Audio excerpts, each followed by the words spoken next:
Hi, this is Kim White with the My Sexy Business team, and I'm here with my co-host, Kristi Bridges from One Moment Wiser. We are at the Hope to Hope conference. This is session number 6. It is. And it has just been an amazing day already. It's only the first day, and it's already been an amazing day. Today would have been my son's 30th birthday. And so in honor of him and in celebration of him, we've had some amazing people come on and speak and tell their story and just be awesome. And the next one will not let you down. Dr. Maria Katsamanis is a clinical psychologist. She's a researcher at Rutgers Medical School. She is a horse trainer. There's like so many things. She's an author. She's a speaker. She does clinics all over the world. She's beautiful inside and out. And I am just grateful that she is in my life and in my world. Dr. Maria, thank you for coming today to the Hope to Hope conference. Yes. You're welcome, you guys. I'm honored to be invited to speak for this. Great reason to put something like this together. Well, I could have a bad day. I could just, feel sorry for myself because he's not here to celebrate with. But instead, I would rather celebrate that he was here and put into practice a lot of the things that you teach, in your practice. You are just amazing at your intuition, your intuitiveness into people and into horses and their relationship. And it just, you blow my mind every time we do an interview. We're actually doing an interview series, just to update everybody. We're doing an interview series with Dr. Maria, and I'm just blown away every time we get done with a part of it because she has so much insight into the horse and rider relationship, but truthfully, it transfers over to us. It transfers to us as better humans. It does. All of it. We're all mammals. Well, yeah. Tell us some of the things that you've been doing lately. I know you just got back from Equifest. Yes, I just got back from Equifest, Kim, and speaking of inspiration and hope, I have to say that this was probably one of the largest venues that I presented at. And it was initially, when we walked through the arena, I was a little bit intimidated by what was thousands of people, and all with Western hats, so it was very cute. And my volunteer demonstration rider and horse were really awesome. And watching their stillness and enthusiasm to be there helped me kind of get away from my own initial intimidation. So it was just a reminder that I'm here for exactly this thing. So I have 2 seconds and 32 milliseconds to step into this quickly. Well, I'm going to tell on you because I'm a princess and I'm privy to information. And that is goodness. Oh no. That just so everybody watching knows, you do not like doing anything, interviews or videos or any of that stuff. And it has been a process, we'll say, to get you to do these, but you are impacting so many people, and we're getting so many messages about the impact you're having and the influence. And I look at that and I think, being out of your comfort zone is not comfortable. Right, absolutely so. And I think that's been Kim, something I've struggled with, really my entire life. And it's just the most fascinating thing that the very thing I try to avoid or have avoided much of my life, and yet God keeps placing me in situations where I'm have either the knowledge or the experience to be able to help people in some way, and which also then inevitably means I have to do public speaking or be in a larger venue than maybe I am usually comfortable with. So stretching ourselves is so important. And you can teach an old dog new tricks. I just turned 43 this year, and I really think to myself, every day with the horses I learned something new. Why not in life? And definitely my big bugaboo is stepping into kind of the public good. I'm an extremely private person. There's a lot of things I hear when I'm around people and see, so I'm extremely sensitive to those things. And so I'm a work in progress. I'm working. I am so proud of you, though, because you have come into the public arena of even these live videos and things, so that people can have access to you in a way that they didn't before. And Yes. You teach practices that are not really widely accepted yet, I will say. That the slowing down and the breathing and the the relationship with the horse. And it's important to understand the foundation that you're laying, Yeah. That will change history. I think that's the part that I'm privy to, that I don't want to sound like I'm all privileged because I get to do this and I get to do that, but I do get to do these things. And so I'm pretty excited. I got to audit one of your classes with medical students. And right.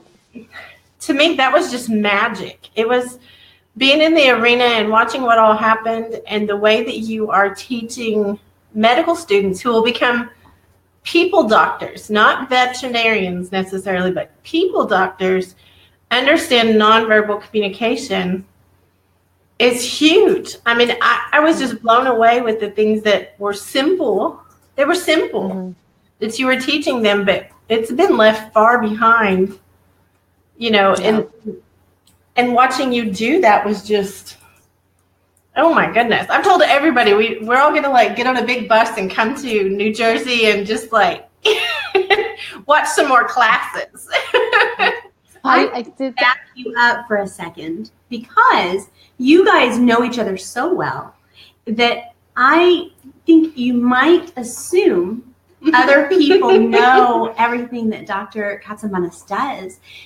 Kim's been telling me about visiting you and your horses and how amazing that is. But tell me what it is. You are a psychologist, and you right. So what how are the horses involved in your practice? Well, it's an interesting thing, and because I get this all the time. Well, she's not a psychologist. She got her degree. What was I heard last time? South America. It always cracks me up. It's really a funny thing. I'm actually a licensed clinical psychologist in the state of New Jersey and New York, and as part of your requirements in graduate school to graduate I'm a clinical psychologist. So the different types of psychologists. There's experimental psychologists. There's social psychologists. And actually, my journey to psychology is really convoluted. It's not a straight line. Right. I initially had gone to my bachelor's is from American University in Washington, D.C. I studied international relations and economics. I was supposed to go to then law school for international law and work for the Greek government as a diplomatic in the diplomatic corps, the emissary. So I lived in France for a little bit as a process of learning different languages and cultures. It was one of the mandatory things. And so you can imagine, in some ways, the disappointment for my family to have a daughter, speaking of hope to hope, because to give people hope, I was a real mess in my 20s because, and how I arrived here is actually cute. And all along has been the horse, which is kind of a unique thread. Mm-hmm. But, at the time when I was growing up, despite having a strong and genuine interest in horses, not just I want to pet my pony, but I learned English pretty much by studying the books of the saddles and the details and trend. That's what motivated me to learn. one of my first books I would read over and over and over again just to understand the nuances of English, because I was such a truant I wouldn't read anything, was The Black Stallion, because, and I would read that thing over and over again. Walter Farley. Yeah. And so when I, during my time in Washington, D.C., I found a working student situation that allowed me to be with horses and to continue learning.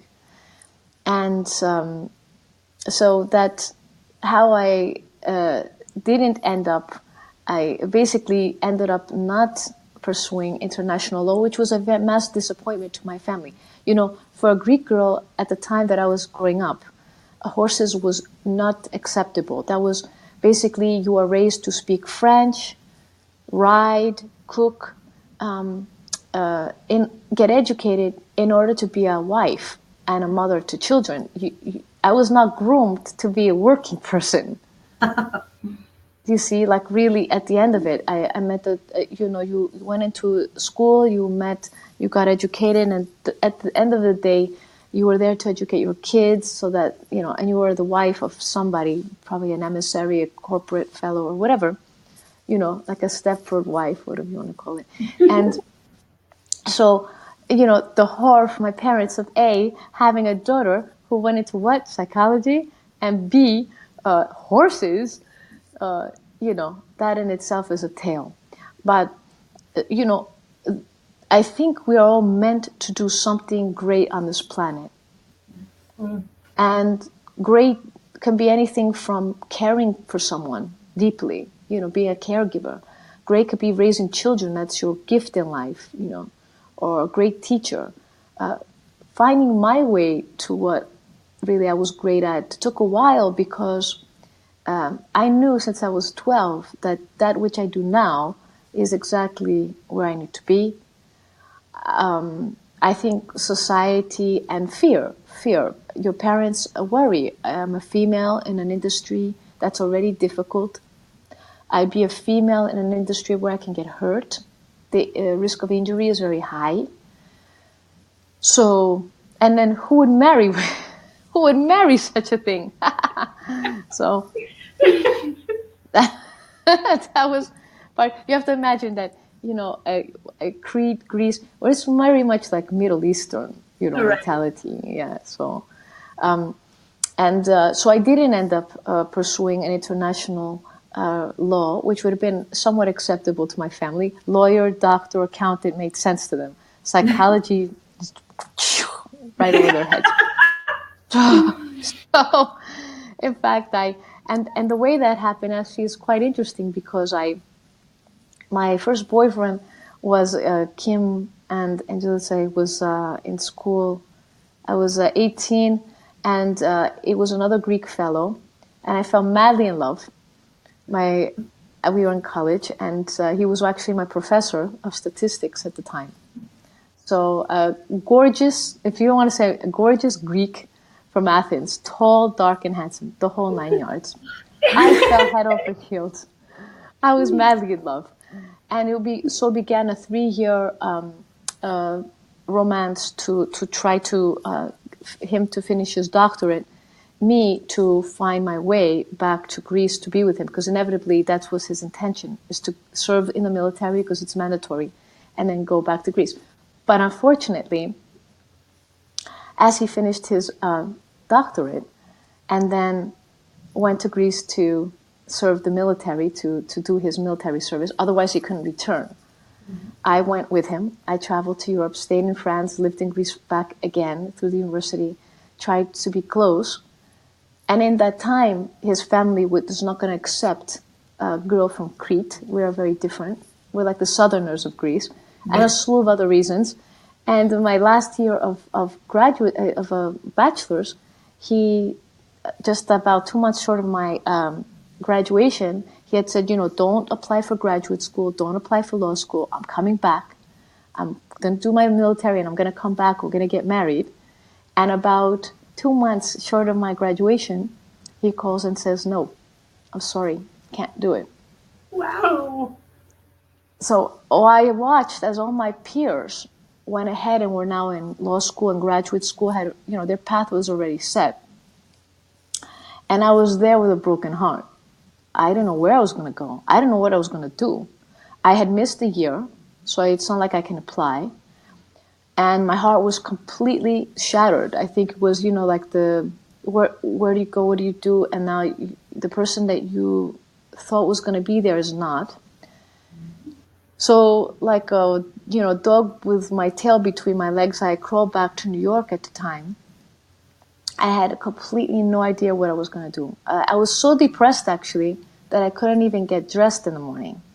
And that's when my twin sister, who saw me just completely comatose, like really. And I have complete empathy for people that are in their place and knowing how to help them. And hence why being in the helping profession spoke so loudly to me, because I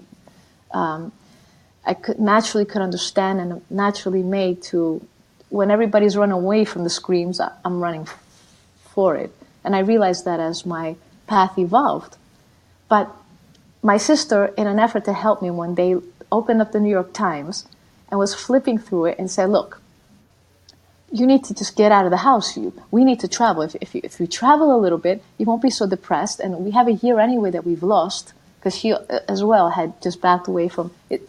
Our families won't let us go anywhere without each other. I'm a twin. So just God forbid any men bothered you. So it was a very kind of like Muslim. And I'm not joking. It's true. It's sad. But she found us a job as flight attendants. And the theory was, my first job out of college was working for Trump Shuttle, actually, when he had one. That was, and then that became U.S. Air Shuttle. And the idea was that I couldn't even have the energy, and was so depressed, I couldn't even get up to put clothes on. So she said, don't worry. They have a uniform. You don't have to think about it. Get up, put the uniform on. And so, and I was able to, we auditioned, took the interview, and they took us as a package because we were twins. I had very, very long blonde hair. She had very long brunette. She was a brunette at the time. She was dyeing it. I was dyeing it. And so they took us as a package, and we actually were part of their commercial in the beginning. And, and looking back at some of the photos, I can't even believe. I look at that, and all I can say to myself is how incredible it was I even could get up, because the depression was so steeped that I'm smiling. There's a smile on my face, but tears of a clown. And that was the majority of my early 20s, and I completely didn't know where I was going. I had no idea. I just had a scholarship in college. I was the top of my class, and now I had absolutely no idea where I was going. I knew at that point I couldn't do international law. I knew I didn't have the emotional strength to continue graduate school. I wasn't strong. I just couldn't feed myself. So it was a first kind of neurotic break, if you want to call it that, like neurotic break. Yeah. And sorry, Kim. No, go ahead. I think you're speaking to a lot of people. I think you are. Yeah, I mean, it's funny because when people say, nowadays I'm so strong, and it's so fragile. What we have is so tentative. It's such a fragile balance. You can get tipped. I'm never surprised when I hear someone go from, really great to all of a sudden they're having because I lived it, and heartbreak or disappointments. These things. It's amazing how you can fall in a heartbeat. So I learned very quickly in my 20s. How important, for example, friends are, how important God is, what really matters, and knowing when to step back a little bit. And there's no shame in that. So if I tell people all the time, look, they're like, well, you're a doctor. No, if you understood what I went through and how not linear it was. So here I was, my family had a mission for me to be this international lawyer, emissary, powerful, and I was brought to my knees. It was humiliating, first of all, for me on a personal level to have had such an advertised relationship with someone to be so madly and completely in love with someone, and then completely, and within 2 years to find out that he already married someone that he had been talking about and had children. So he was on his way. And where was I? It took me very, very long years to really work through that for myself. So I was a flight attendant, and I tell you, these women, these people were unbelievable. They were some of the most educated, considerate, a lot of them mothers, people I had met. Whatever stereotype I had of, because I had really not been exposed to a lot of women and working class and none of that. And I tell you, it was the most humbling experience. Number one, I was a spoiled prima donna. Basically, I was a rich kid who had not even to like really, clean up after myself. And all of a sudden, I was a waitress in the sky. That's how my father used to say it. And people can be very demanding. They can be very rude. And it was my first slap in the face of humanity. Not only humanity, but humanity en masse. So when people don't get their peanuts, or when they're stuck in an airplane for 3 hours and in a thunderstorm, they get primitive and we regress. We regress to these infantile things that want what we want when we want it now. And I wasn't used to that. I was too polite. I was too polished. I was too not assertive enough. And I was wildly depressed. And I spent nearly 2.5 years in the airlines vomiting after each flight, just from the sheer nausea of the up and down, for I hated flying. But what I ended up doing in this time, I ended up befriending someone who was so key to me. God started bringing me angels. Angels started coming into my life. People that opened me up to see things differently. The women that I work with, we used to call it jump seat confessions. You know, the seats that flight attendants sit. Those we used to call it jump seat confessions, because I heard all sorts of things. People flying with you, they're not going to see you again. They tell you all sorts of things. The fares, the intrigue. I didn't even have to watch soap operas. Forget that. Reality shows, I was living it every day. And so that kind of, in a sense, got me out of myself, listening to people and really realizing how much worse people were having it, and how selfish I was being, even so, not to see those things. And in that time, within the 2.5 years I worked at the airlines, just about, I think almost 3 years, I registered for, at the time, a program in New York had started a master's in general psychology. I had enough credits in my bachelor's in social psychology to warrant getting a master's in general psych, which was a foot in the door. Because by that time I knew I was kind of naturally inclined to that. It was easy for me. And I knew if I was going to do psychology, it had to be a doctorate. And in that time, I had befriended someone who became a boyfriend eventually, and who one day said, I'm going to take some flying lessons. You want to come with me? And at this time, I was like violently ill working as a flight attendant. I would fly and just this, believe me, at the end of the flight, I was vomiting, like air sickness. I had air sickness. And so one of the pilots said to me one day, he said, you're probably experiencing things as a psychosomatic symptom of not being in control. You need to feel in control. You're in the back. You don't know what's going on. So when my boyfriend at the time said, Maria, I'm going to take some flight lessons at the time at Republic Airport. I was flying out of LaGuardia Airport. So he said, Republic Airport in Long Island on Farmingdale. I said, I'll come with you. So when I went, I registered to take some flying lessons with my sister. And that actually helped. The very thing I was petrified of doing, which was flying, which I was doing every day and vomiting, I actually took the flying lessons towards a private pilot's license. And that, stepping into my fear, actually was the first step to getting better, for me at the time, yeah. Right. Like, just stop right there for just a second and let that sink into everybody that's listening, because you just said something really amazing, and that is stepping into your fear. Like, stepping into it instead of running from it, like stepping into that is what changed it. Yes, absolutely, because I knew if I sat on the sidelines nothing would change. And you know, there was a song a few years ago, and years later, when I had to step out of an 8-year marriage, I just remember the thing that just for forever, Eminem, if he's listening to this, I'm so thankful to him. He had this song that was basically a rap song that he had about this is your chance, this is your one moment in life. And it is. It started bringing in people. God started bringing in people and situations that kept reminding me, Maria, this is it. Sit here and cry. These people have moved on. You're not meant to be there. So it's sad that this happened. You're meant to be someplace else. And I started to realize that. My experience as a flight attendant taught me how to be humble, taught me how to be not so arrogant I was before, being able to serve people, really, literally serve them coffee, serve them, be a servant, care about people's wellness in a way that I wasn't necessarily raised in that. So it helped me.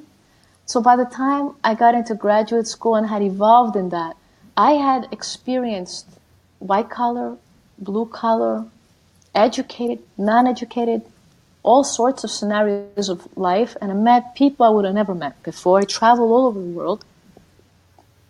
And started to see some common things about people that were resilient. Because, when you spend hours talking to people sitting in a jump seat, you learn a lot about, you start to connect the dots. I'm like, geez, she had like 2 mastectomies, 5 miscarriages, and 3 divorces. Golly, she's still here. How did she do that one? And I started to really become hungry, almost like passionate about what made people strong. And I started to read biographies, and I started to read biographies of actors. And that was the only way to catch my attention because I have dyslexia, also some kind of a reading disorder. It was hard to really read anything. But if I saw a biography on History Channel or A&E, I would zone in and find out, what did that person do? Because I become like fascinated by that. Like what made people so strong? Because I felt at the time I didn't have that. And then years later, of course, the last piece of the equation came in, which was God. And for me, that was big because I never forget, after my divorce, the only thing I can afford in rent, because I didn't take alimony, I walked out of that without it. I refused to. So when I left, I literally took the clothes that I owned and my car. That's the only thing I owned. And I went to live with a woman on a 40-acre farm in the middle of nowhere in New Jersey, where the cold would go through the windows, And I'm so grateful to her at the time. And the rent was low and we could keep each other company, but it was such a contrast from the style of life that I had been accustomed to that, again, it was like brought to your knees. But I remember having to drive from the farm, which was about an hour's commute, to Robert Wood Johnson, where at the time I was a researcher. I was on what they call soft money. I was brought to New Jersey by this time, recruited by Robert Wood. As a clinical psychologist, instead of being a clinician, I worked largely in clinical research. So I really had no experience working in therapy with people. That's why people they don't understand. My degree, I really had been trained more so as a researcher. So things were crumbling for me at the university at the time too. With a divorce, I was not really adjusting very well emotionally. I was actually contemplating taking a leave of absence, but I couldn't. So here I was commuting about an hour and a half to get to Robert Wood at 5 o'clock in the morning, and the only channel that would work on my car at that hour was the 99.1, the Christian channel, like religious. Christian music. So it was kind of cute because I had been trained more as a researcher. In other words, God is not something you can prove. Right. You kind of muscle up, never give up, stiff upper lip, carry on mentality. And I started to really, the best thing that could have ever happened to me was that my first boyfriend broke up with me and I never made it to be a lawyer. And the best thing that could have ever happened to me was the divorce and the breakdown afterwards, I would not be where I am now. And I would have never connected that piece about sometimes just ask for help. I mean, what is prayer? Please, Lord Jesus, please help me. I can barely eat. I can't see in front of me. I don't know what to do. I don't know what the next step is. I don't have money. I can't, I mean, I would go to a diner, get a cup of coffee, and if somebody the table next to me didn't eat their food, I grab it before the waitress came.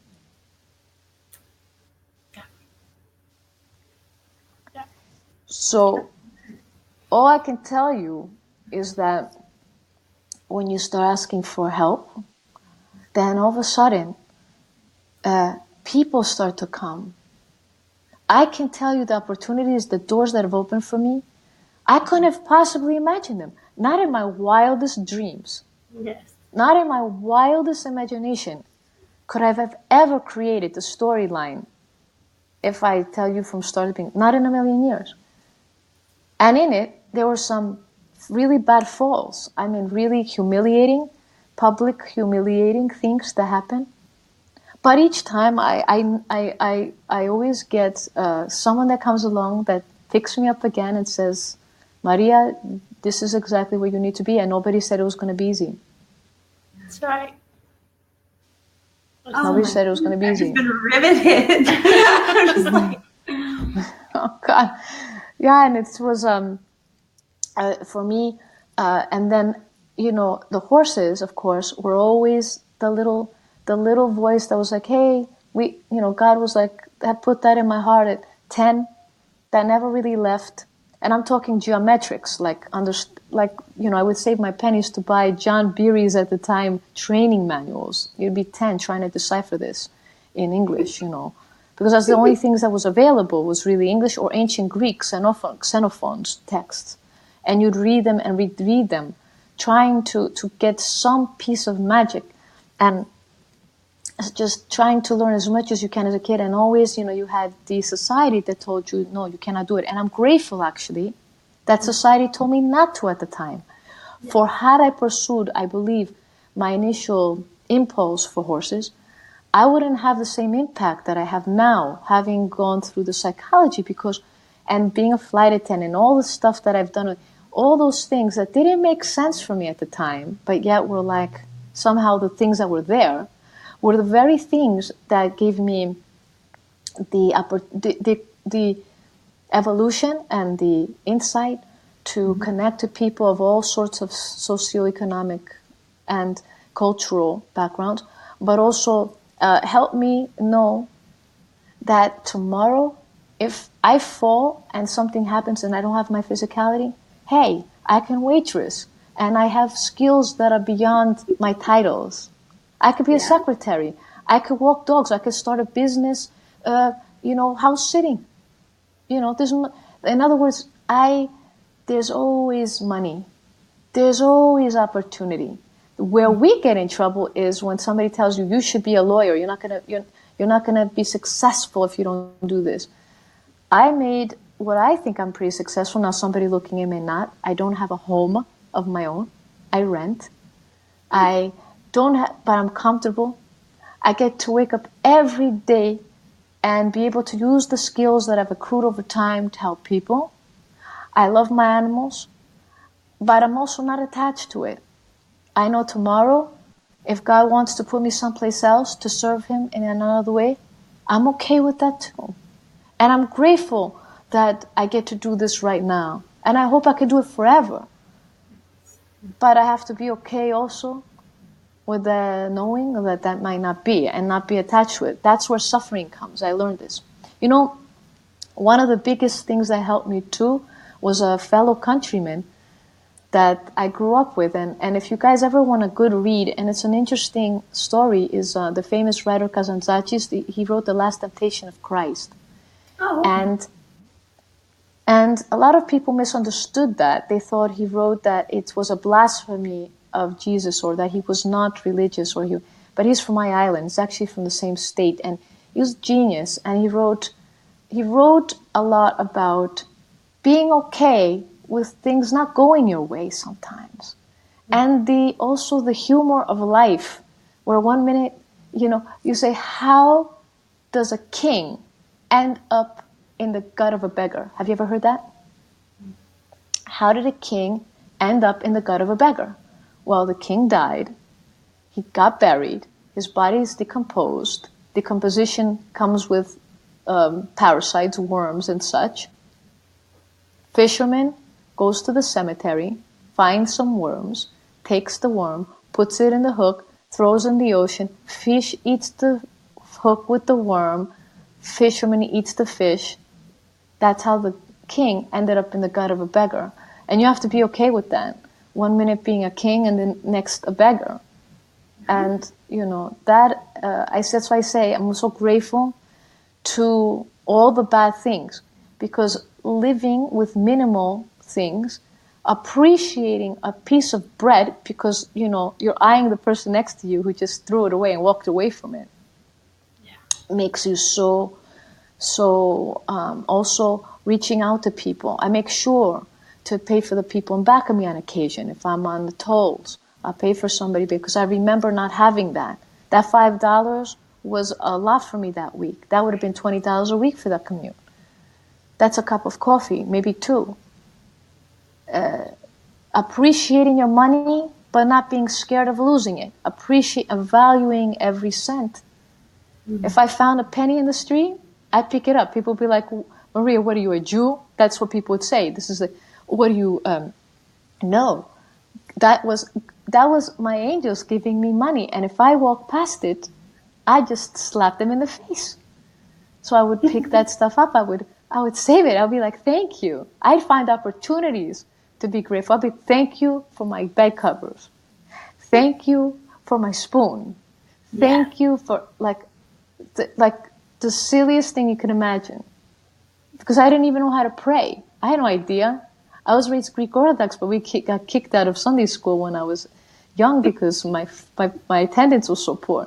So I had no idea how to connect to anything short of complaining, short of being in my own misery. And then I realized the formula was gratitude and then reaching out to other people.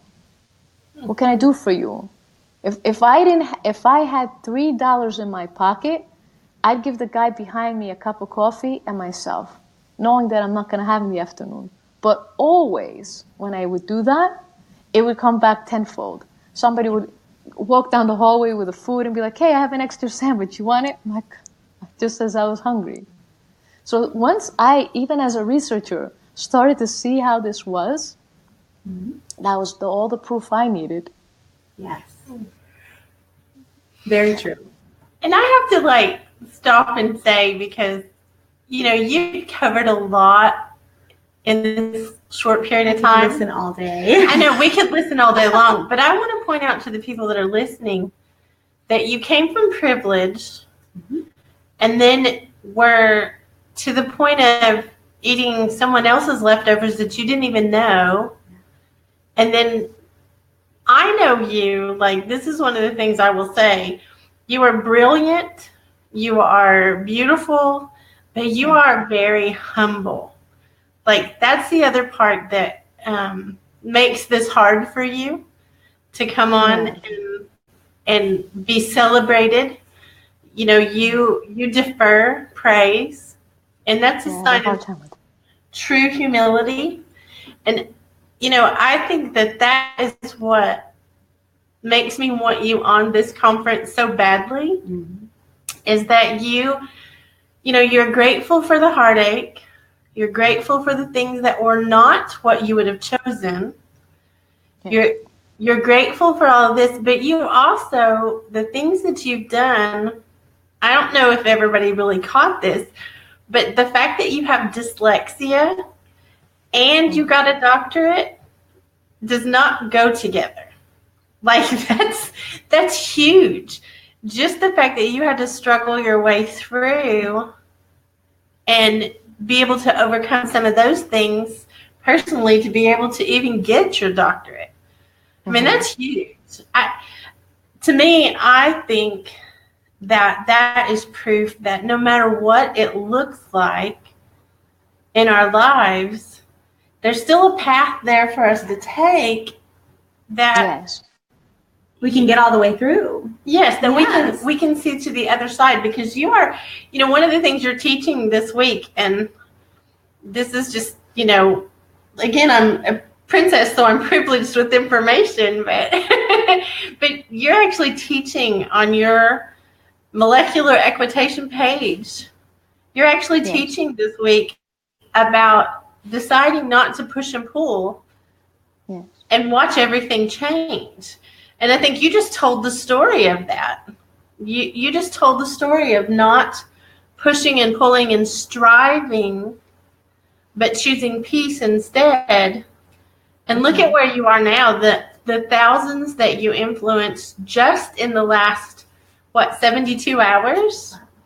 I mean, well, I tell you this, Kim, and it is so important for people to know that I would have loved, there was a time in this journey that I would have loved to do what I'm doing now. I mean, it would be wonderful if we all were doing what we love. And there were times when I wasn't, like I was imagining it. I was doing a little bit of it, but not in the way I was doing it now. And I was doing the majority of the things were things I didn't like to do, but they were paying the bills. Mm-hmm. The day, I'll never forget this, and I'm so thankful to my colleague in Spain, Mario Calcaño, who would for hours listen to me on the phone and for a lot of other things. But something he said kind of really helped me put into perspective for myself, because in the future I might be doing things I don't like. He said, what essentially he said to me was, Maria, the day you're grateful for those things, they will be removed. Like here I was complaining about them instead of saying, thank you, God, that I have this part-time little job and I'm getting not a lot of money, but it's allowing me to pay my electric bill, my phone bill. And I know that when it's time for you to move me, you will. And to really trust that. Instead, I was resisting and fighting and complaining and yearning for this other pie in the sky idea of what my life is. And when I got there, it wasn't anything of what I thought it would be. So I say to people, yes, you may not be doing what you love. Aspire to it and keep your dreams alive. Like let the imagination flow. But when you get there, just know it's not going to be anything like you thought. It might even be greater. It might even be wilder than you even imagined. That's what it kind of happened to me. But really, really, really, if you're working in a warehouse and you're packaging things, if you're a waitress, if you're just telemarketing and you hate what you're doing, be grateful you have that right now. Because I realized this is just temporary. It's not forever. Yeah. It's not forever. Nothing is forever. And that's what Katsamanis talks about too. Well, and the things that you learned on those other jobs you couldn't have learned if you were just doing what you're doing now. Like you couldn't have learned how to truly serve. Yes. In the same way, in the same capacity. I think that's the amazing part is our path does not seem like it's going towards what we want a lot of times. Right. And yet if we'll trust the process, we will be there. We will, when we stop, I do believe we have to push as far as we have to show up and we have to do the work and we have to do that and you do that. But that thing of, I don't know, it's not the passion part. It's the striving. It's the pushing at the wrong time and the, pressing too hard for something that is not, what did Aurea say this morning? It's not a no, it's a delay. Yes. It's not a don't. It's a delay. It's a delay. Yeah. And I think you are just a beautiful example of, God's timing and the fruit that comes out of that, because the work that you're doing now is amazing.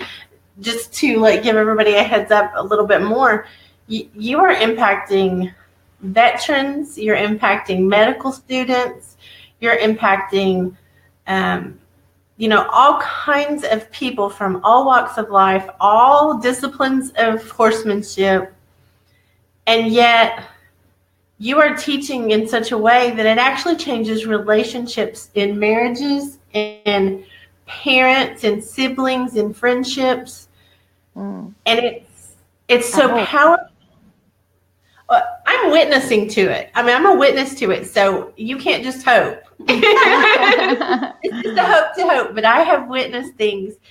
And I know just for my own self, you know, us working together on some things, you have impacted me and reminded me of things that I needed to work on in myself. And I think that in itself is powerful. You know, the fact that you have gone through all of this process. You've been heartbroken enough that you didn't want to get dressed. And yet today you're impacting thousands in one weekend. Well, that's brilliant. That's great. And I know you don't want me to say these things. I know I know you well enough to know you just want me to be quiet about all of it, but I'm not going to be. Look at her covering it up. We lost her because I upset her, I'm sure. Oh, I'm so glad you brought her on. I have been just writing down things she said because I'm just totally hooked. So we heard the story of how she got here, but our listeners still don't know exactly what she does with the horses and with people. Let me get her back on. I'm so glad you came back. I missed you. Well, sorry about that. Technology. No, I just get tickled because you can't run away. I will still find you. Because I'm going to hunt you down. That's right.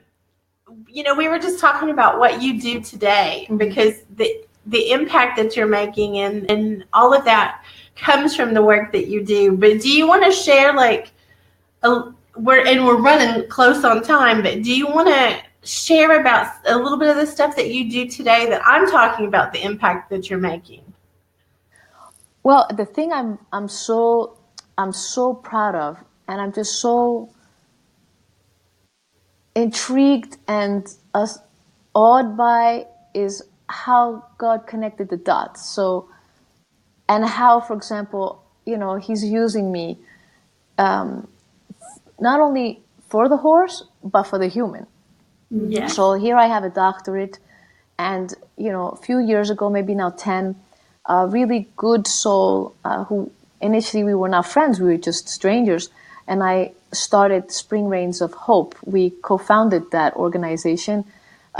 We both were certified. I had gotten certified early on during my as a early clinical professional as equine assisted psychotherapy, so animal assisted psychotherapy.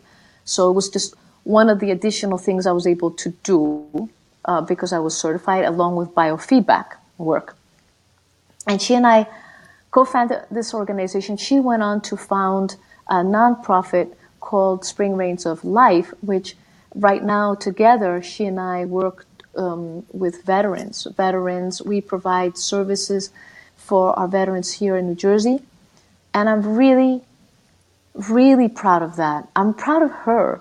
I'm proud of her for just the struggle she's had to continue on. It's not been easy, but I'm proud that God used my clinical knowledge. I'm licensed, and I'm able to help people in this capacity. At the same time, as a horse trainer, to be able to build a following, to be able, first of all, to have the skill set and the dedication to not just a typical way of going, but I really have aligned myself to look towards a different, maybe more powerful connection, a connection with horses that's very unique. Actually, it's a connection that I think I would like to aspire as a human being with other humans. And so I've written a book about it with another horseman, Dominique Barbier, but continue to really write prolifically about this and to tour around to explain to people different ways of working with horses that help them physically so that they're well, and to serve them. And along with that, 2 years ago, I started my own nonprofit called the Pegasus Foundation, where we take one horse at a time and we rehabilitate that animal and we document it, and in that way disseminate information to educate people worldwide. So, I mean, God has been able to give me the very thing I wanted, which was attend the horse, and to do it in a way that's much more powerful than I could have ever have done it, because I have a much better voice to pitch for a lot of these things. I can be heard more. I have the the ability to influence people much more because of my education and because of those experiences I've had as an educated person. Yes. And maybe in that way, he can use me to really make more of a difference than I could have had I just followed that trajectory early on. Had I saw those happenings in my life and pushed and not honored the fact that, yeah, I was depressed. And no, I can't get up in the morning and I can't go to law school. It's not going to happen. Had I just pushed myself through it, I would have probably committed suicide and I'd served no one. And so I say that those delays would see, even on the surface, people thought at the time I was crazy, I was wasting my life, what am I doing? And yet the underbelly was always there. The underbelly, that river that was flowing was always, you're here for a reason. Just be patient. Stay with the flow. Be grateful for where you are right now, even if it's not what you want. Mm-hmm. Just be grateful for where you are right now. I'm preparing you. I'm preparing you for something. I was like, what? Preparing me for what? I couldn't have possibly even imagined it. So I tell people, if things are not in a linear way, be patient. Keep praying. Stay happy with where you are, but keep aspiring to something, and the path will start to reveal itself. And it may take a while. Like people say, I can't hear it. I don't have a passion. I don't feel. Passions evolve, just like love. You know, the same person you shook your hand 2 years ago, you weren't attracted to, all of a sudden you're madly in love with. That's just, it's just like, how interesting life can be. But I'm going to give them the princess version of what you do. Because okay, sorry. we kind of have a running joke. Anyone that is like followed me for very long knows that there's a princess vocabulary, which is very simple, and then there's the everybody else vocabulary that's really smart. I just want everyone to understand that you're influencing medical students to have better bedside manner, if nothing else. Yes. We did. We started an elective for that. That's right. You have a nonprofit that actually rescues horses and takes care of them, and you use your technique for how you train horses to make them magical horses. Like that's what, and I'm sure because you even have a T-shirt for your nonprofit that says "Creating Magic One Horse at a Time." I love that. You are a researcher at Rutgers Medical School. I'm a lecturer. I used to, for 15 years I was, but right now I'm a visiting lecturer. I'm able to maintain my title, which is a clinical assistant professor, if I teach for them through the year. So one of the things I do teach is an elective I actually started, which is using horses to teach our students bedside manners. We are the first university on the East Coast, medical school, to offer such a thing. Can you imagine? It took me nearly 3 years, me and along with Dr. Tobia, to get that thing organized and approved, because it's...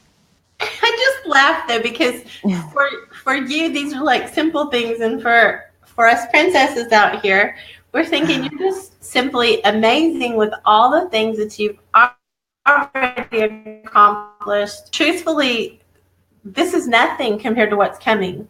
It's so small compared to where you're headed and what you're doing and the influence you can have. And you are an influencer of influencers. Oh, and let me tell you something, Kim. What you just said is truth. I could not be or do what I do if not for I call it my equi family, the people around me. No way I could it's not me. I feel even that's why I'm uncomfortable when people say anything of compliment, because really, behind me, behind every great man is a great woman. Behind me is an army of people, and above me is above a lot of angels. Really, it's half the time be like, oh my God, what is she doing? Like, rerouting me at all times. When we're grateful for you, you're articulating a story that, like you said, is bigger than you. And so we are actually grateful for every single contributor towards that. Yes. Even the goofy guy who didn't know what he was losing.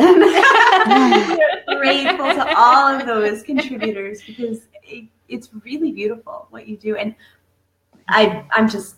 Sorry, I'm total fangirl right now. Kim has told me about this, and I said, wow, that's amazing. But just listening to you talk about it, I'm surprised you don't get extra students showing up for your classes who don't belong just to listen to you and see what you do. It's pretty.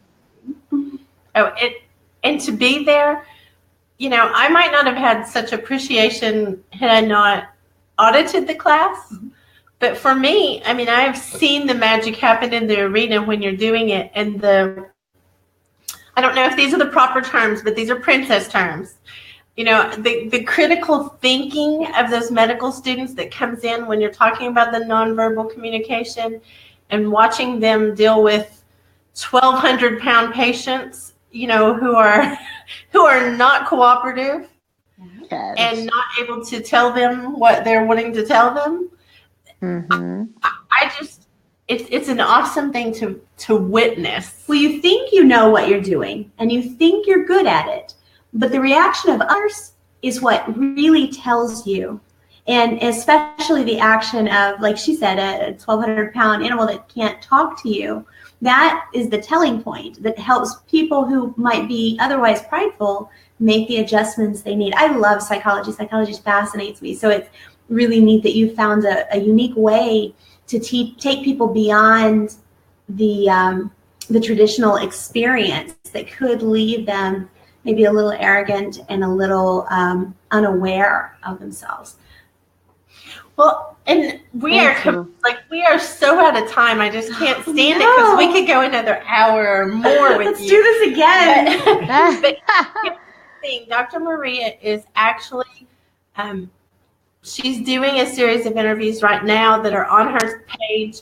If somebody will put it in the comments for me, the molecular equitation page. Molecular equitation? Yes. If somebody will put that in the comments so that people can go on and follow you and hear more of what you've got to say, because I'm going to say, again, I'm going to go out on a limb here. It's not just the horses. It's you're helping people have better relationships completely. Like wholly, all around them, everything around them, and taking better care of themselves by learning how to even just breathe before they get on their horse, or breathe before they walk into a room. I think one day you're going to look back, and I just want to be put down on the history board and be quoted that I saw this all coming, because I'm telling you, you are making history. And it doesn't feel like you're making history to you right now, probably because it's just now happening. But you are making history with what you're doing, and I am proud to I'm proud to work with you. I'm proud to be your friend, and I appreciate you. Thank you, Kim. And I know this is hard. You want me to be quiet. She'll push you. If I die tomorrow and I've helped some people, then that's great. Then I'm happy. Well, that's more than most people can say. Oh, and you already have that in your belt. I mean, you already have that notch on your belt. You've already been helping people. And I thank you even personally for the insight you've given me personally, because, this is another thing that I don't want to, we're running out of time, but I just want to make sure that everybody knows, if you have a horse or you're wanting to adopt a horse, it is worth the time to go to Dr. Maria and have her help you. Even she does phone consultations or video consultations if you are having trouble. And one phone call can make all the difference because, you don't know what you don't know. Yes. And my wild little filly appreciates Dr. Maria a lot because, she was acting exactly how should have been acting, which was scared. She didn't, she hadn't been handled. And just the things I've learned from Dr. Maria has helped me be better as a person, better as a, caretaker, better as everything. And so I have to stop because we have to go to the next section. But thank you so much for everything. Yes. And hopefully they got you tagged in the comments so that people can go on and follow you and see more from Dr. Maria Katsamani and molecular equitation. And I'll get it on there if I haven't yet. My system is doing funky stuff. I love the logo, though. I was looking at the Pegasus. Oh, that's beautiful. Yes. Thank you, Dr. Maria. Thank you. Thank you, guys. God bless See you. you soon. Yes. Bye. This is Kim White with the My Sexy Business team. And Kristi Bridges from One Moment Wiser. And that was Dr. Maria Katsamanis from Molecular Equitation. We are at the Hope to Hope conference, and we will be back in just a little bit. We'll be back at 6:00 Central Standard Time for a question and answer. So if you have anything that you want to ask any of our speakers or on here available for you, take advantage of the access you're getting. If they are not on with us, because some of them have other engagements, still leave your question because they will get to you. They will answer. This is an amazing lineup of just powerful people. Quality people. So thank you guys for watching, and we'll see you in just a little bit. All right.